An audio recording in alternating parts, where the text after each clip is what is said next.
Certaines traditions et cérémonies instituées par Dieu dans la Bible peuvent être considérées comme des allégories non littéraires, en ce qu'elles symbolisent des vérités spirituelles.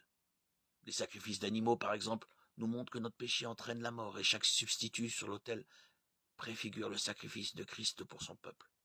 L'institution du mariage, tout en étant d'une grande utilité pratique, est aussi un symbole de la relation entre Christ et l'Église. Éphésiens 5, 31, 32.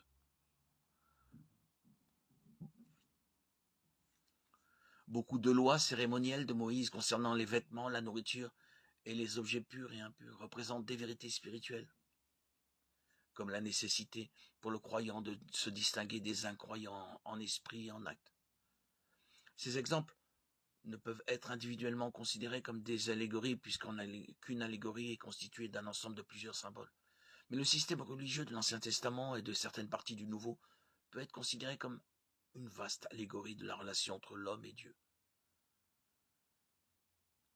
Il est intéressant de noter que certains événements historiques importants qui semblent à première vue ne pas avoir le sens profond sont réinterprétés par la suite comme des allégories qui nous enseignent une leçon importante. C'est le cas notamment en Galates 4 où Paul interprète l'histoire d'Abraham, Agar et Sarah comme une allégorie de l'ancienne et de la nouvelle alliance. En effet, il est écrit qu'Abraham a eu 2 fils, un de la femme esclave et une de la femme libre. Mais celui de l'esclave est né par volonté humaine et celui de la femme libre est le fruit de la promesse. Ces faits ont une valeur allégorique car ces femmes représentent 2 alliances.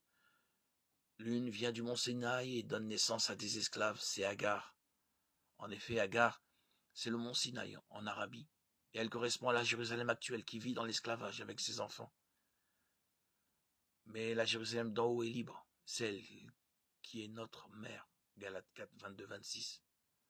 Paul cite ici des personnages historiques, Abraham, Agar et Sarah, comme des symboles de la loi de Moïse, l'ancienne alliance, et de la liberté en Christ, la nouvelle alliance. Cette allégorie nous permet de comprendre que notre relation avec Dieu est une relation de liberté. Nous sommes enfants de la promesse divine, comme Isaac pour Sarah, et non d'esclavage. Nous ne sommes pas nés de l'esclavage aux hommes, comme Ishmaël pour Agar. Paul, sous l'inspiration du Saint-Esprit, comprend l'importance symbolique de ces événements historiques et s'en sert pour illustrer notre position en Christ. L'allégorie est une très belle manière d'expliquer artistiquement des questions spirituelles d'une manière facile à comprendre.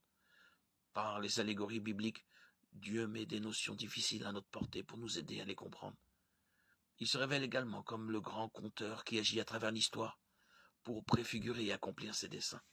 Nous pouvons nous réjouir d'avoir un Dieu qui s'adresse à nous d'une manière compréhensible pour nous et qui nous a donné des symboles et des allégories pour que nous nous souvenions de lui.